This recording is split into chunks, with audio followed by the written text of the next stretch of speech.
Muy buenos días hoy, domingo 13 de febrero. Lección número 8. Jesús, el mediador del nuevo pacto. Para memorizar. Pero ahora tanto mejor ministerio es el suyo, cuanto es mediador de un mejor pacto, establecido sobre mejores promesas.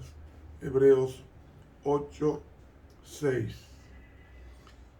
Amoroso Padre que estás en los cielos,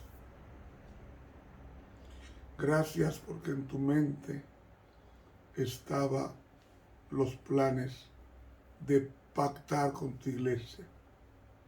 Nosotros, hijos tuyos, rogamoste que ese pacto sea indeleble en nuestros corazones.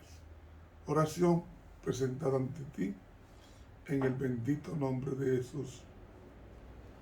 Amén. Para hoy, domingo, la necesidad de un nuevo pacto.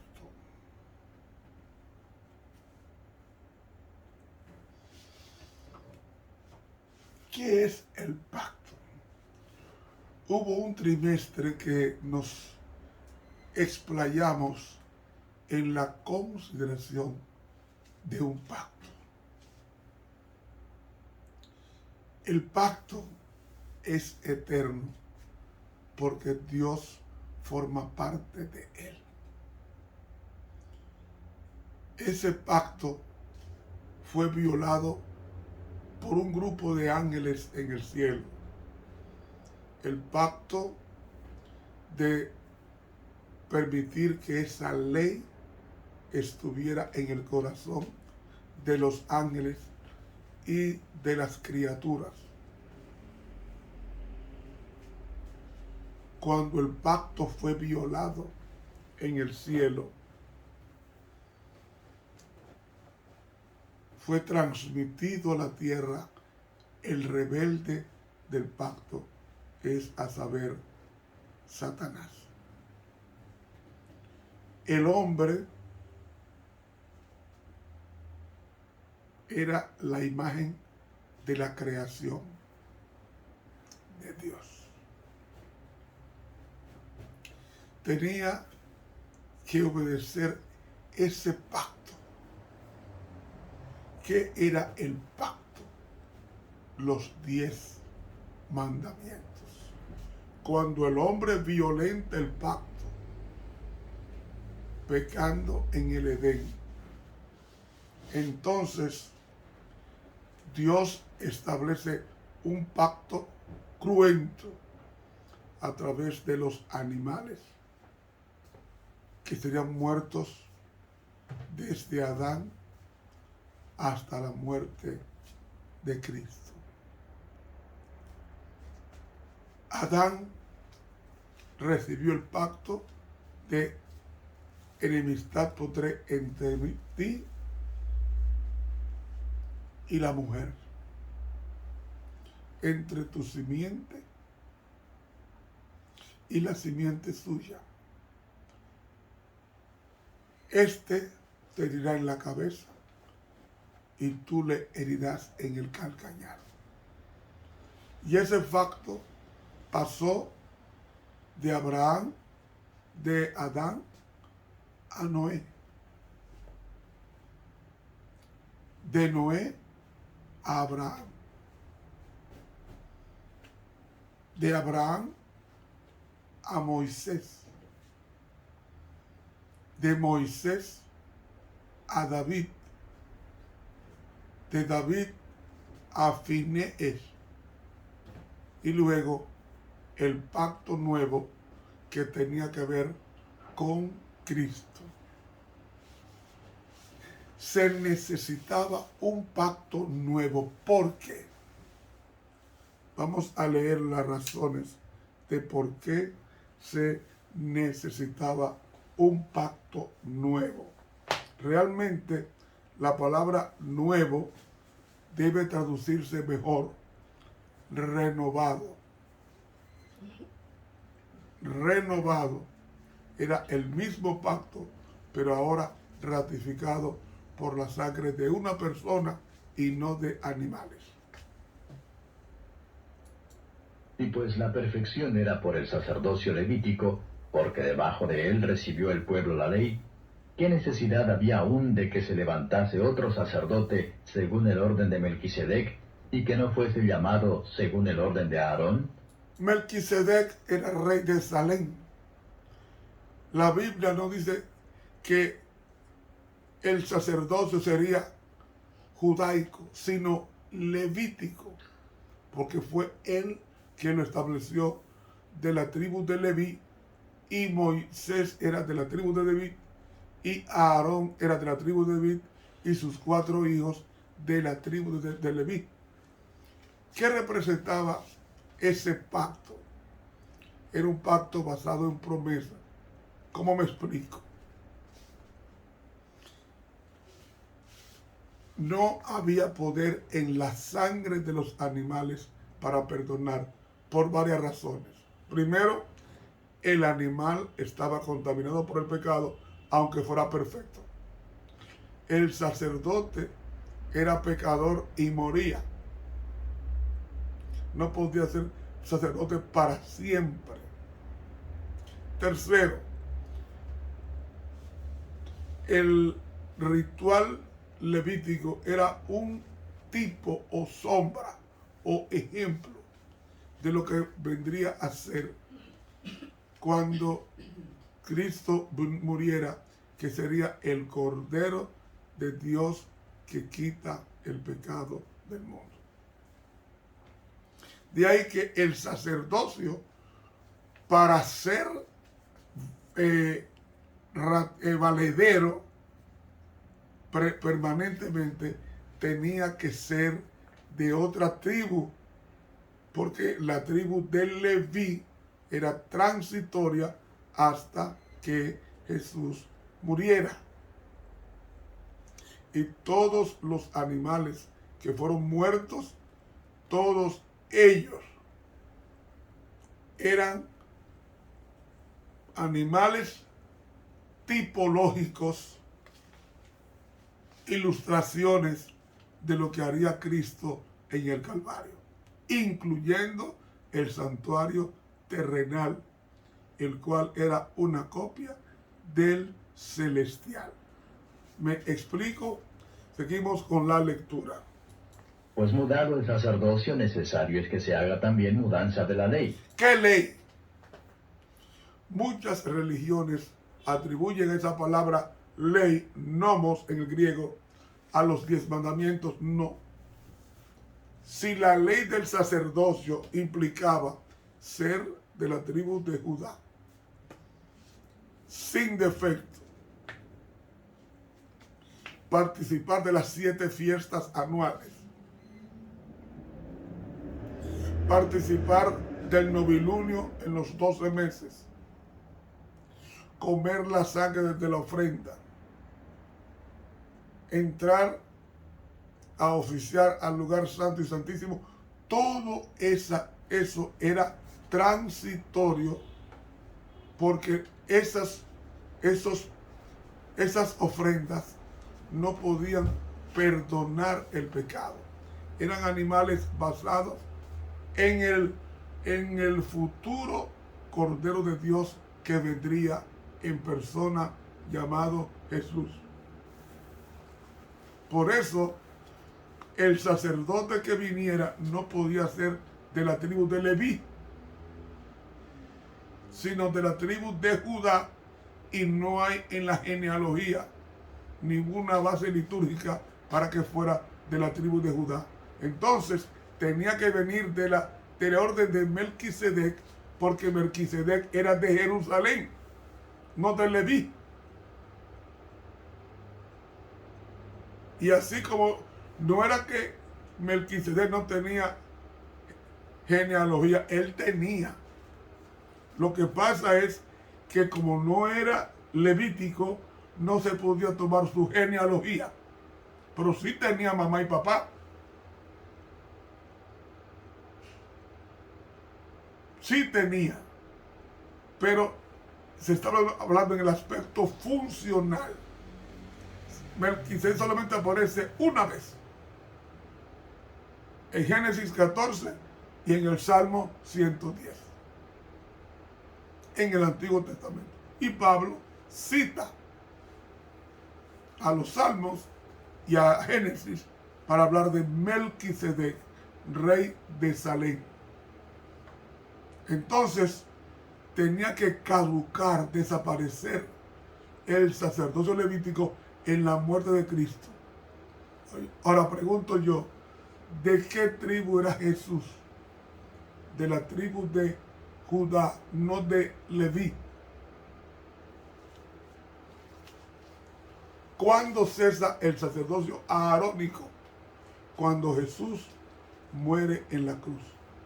Ya las ofrendas no tenían valor a partir de ahí, sino a partir de la resurrección y ascensión de Cristo al cielo como nuestro sumo sacerdote. ¿Me hago entender? Seguimos la lectura. Porque aquel del cual esto se dice, de otra tribu es, de la cual nadie asistió al altar.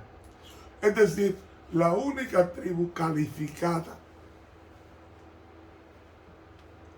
para entrar al santuario era la tribu de Leví, Moisés, levita, Aarón, levita, Gersón, levita, Eleazar, levita, Nadab y Abiú, levitas. No hay en la historia ninguna persona que entrara con otra genealogía o descendencia que no fuera de la tribu de Leví. Para Cristo poder oficiar como sumo sacerdote en el cielo, tenía que desaparecer el sacerdocio aarónico, es decir, levítico. Porque esas 7 fiestas y esa participación diaria, mañana y tarde, a las 9 y a las 3, era simplemente una parábola, un ejemplo, un tipo, una ilustración de lo que haría Jesús cuando ascendiera al cielo. Jesús no podía comenzar el sacerdocio en la tierra, sino en el cielo. ¿Por qué? Porque primero tendría que morir, segundo resucitar, tercero sentarse a la diestra de Dios y luego el Padre ungirlo en el cielo como sumo sacerdote para poder oficiar. Por eso era que necesitaba mudar la ley. ¿Qué ley? La ley del sacerdocio aarónico. ¿Y qué decía la ley del sacerdocio aarónico? Que el sacerdote tenía que ser de la tribu de Leví. Pero Jesús era de la de Judá. Por tanto, tenía que con su muerte caducar una para comenzar la otra, y no en la tierra, sino en el cielo, a través de Jesús. Seguimos la lectura. Porque notorio es que el Señor nuestro nació de la tribu de Judá, sobre cuya tribu nada habló Moisés tocante al sacerdocio. Y aún más manifiesto es, si a semejanza de Melquisedec se levanta otro sacerdote. ¿Por qué Melquisedec?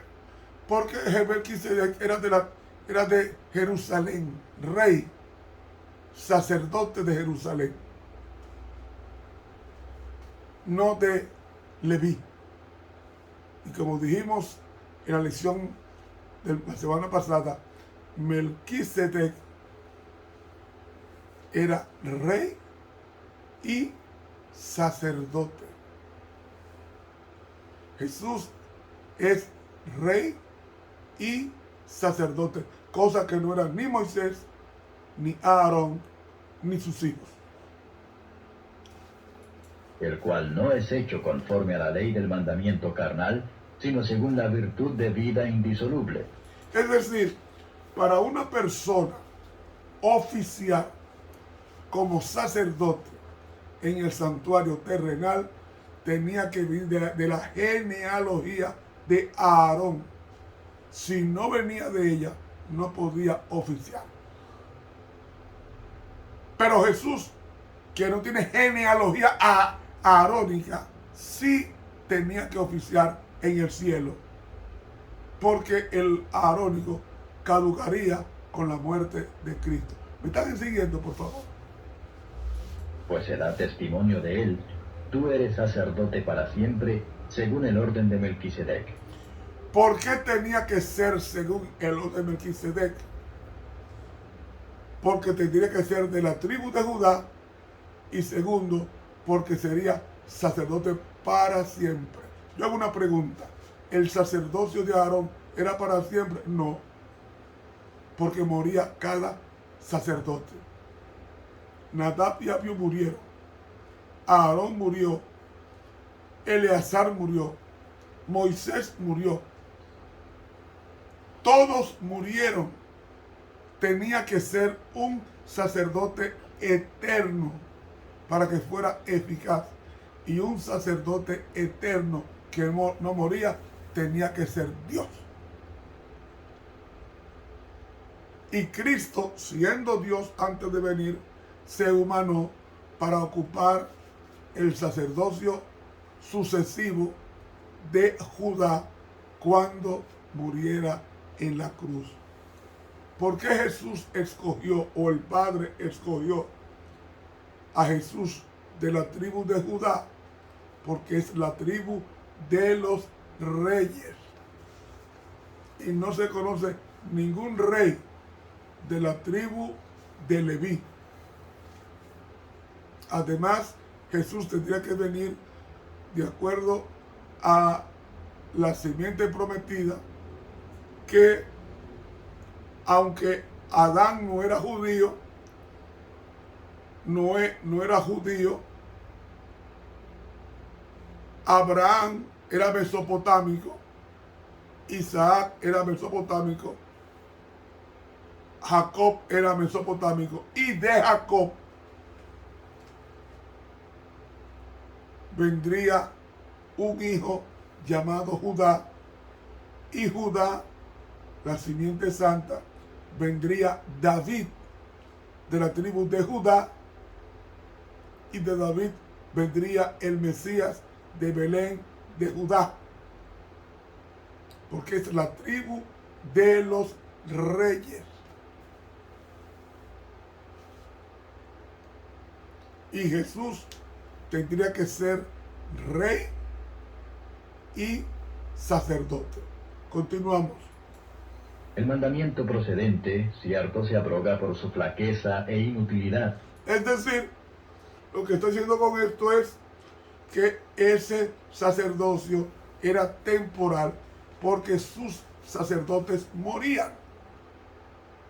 Y para presentarse ante Dios tenían que ser sacerdotes inmutables o eternos. Y el único era Jesús, el perfecto sacerdote que no tenía pecado, para poder representarnos ante los atrios celestiales. Porque nada perfeccionó la ley, mas hizo la introducción de mejor esperanza, por la cual nos acercamos a Dios. Es decir, la ley no perfecciona a nadie. El hermano de Jesús, Santiago, nos dice que la ley es un espejo, y el espejo no te quita la mancha, la arruga. Es simplemente un revelador de tu condición moral ante Dios. Pues eso es la ley. Por eso es que Pablo dice que la ley es nuestro ayo que nos lleva a Cristo. ¿En qué sentido? La ley no te puede perdonar, pero sí te manda al que te puede perdonar, es a saber, Cristo Jesús. Por eso tenemos los pactos con Adán en el Edén, con Noé con relación al diluvio, con Abraham: en ti serán benditas toda la tierra. En el Sinaí, cuando se entregan los 10 mandamientos, eso es el pacto. Con Finees, con un sacerdocio de fidelidad, con David como rey, y con el nuevo pacto. El nuevo pacto, mejor traducirlo, renovado. Renovado. No nuevo, per se, porque el pacto nuevo es el mismo pacto con mejores promesas. ¿En qué sentido? Tú tenías que confesar tu pecado sobre un animal sin defecto. Ahora tú confiesas tu pecado sobre una persona llamada Cristo, que es el Cordero de Dios que quita el pecado del mundo. Y ambos pactos requerían sangre. La vida de alguien. La vida de alguien. Para poder ser perdonado, para poder ser aceptado ante los ojos de Dios. Entonces se necesitaba un nuevo pacto, porque los animales que eran muertos en forma sustitutiva, esa sangre se llevaba al santuario en base a la promesa futura de que vendría el Mesías a morir por los pecados. Si Cristo no hubiese venido a morir por nosotros, todos esos millones de galones de sangre de animales, desde Adán hasta Jesús, no hubieran tenido ningún valor. Por una sencilla razón: los animales son criaturas creadas. Segundo, Cristo no fue creado. Los animales no tienen decisión moral, porque no tienen mente, sino cerebro. Para que fuera perfecto, se necesitaba una persona con mente para decidiera escoger el mal y decidiera escoger el bien y rechazar el mal. Tenía que ser un hombre, así como Adán en su esfera, Cristo en su esfera como el humano Dios. Y otra cosa, Aarón presentaba ofrenda por su pecado y por el del pueblo. Jesús nunca se le vio llevar una ofrenda al santuario por su pecado, porque nunca pecó. En ese sentido, Jesús, su sacerdocio, es superior al de Aarón, porque era Dios hecho hombre perfecto. Así como Adán fue hecho perfecto y cayó, Cristo fue hecho perfecto y no cayó. Y ahora Él puede representarnos. Y voy a decir algo que yo nunca había dicho. Cristo no podía presentarse ante el Padre con su pecado. Sería destruido inmediatamente como hombre. Porque el pecado y la santidad no pueden cohabitar. El simple hecho de Cristo ascender al cielo y el Padre darle el sacerdocio en el cielo es una implicación, una evidencia de que Cristo no tenía pecado ni moral, ni físico, ni espiritual. Necesitamos un nuevo pacto. Y ese pacto es, como dijo Jesús en el aposento alto: bebed, porque esta es la sangre de mi pacto que he de derramar por vosotros. Gracias a Dios, porque la sangre de Cristo nos limpia de todo pecado. Que Dios nos bendiga. Estuvo con ustedes el profesor Ramón Romero. Suscríbase a nuestro canal de YouTube, y haciéndolo hará que otros también conozcan este evangelio al mundo entero. Predique desde este medio y que Dios nos bendiga.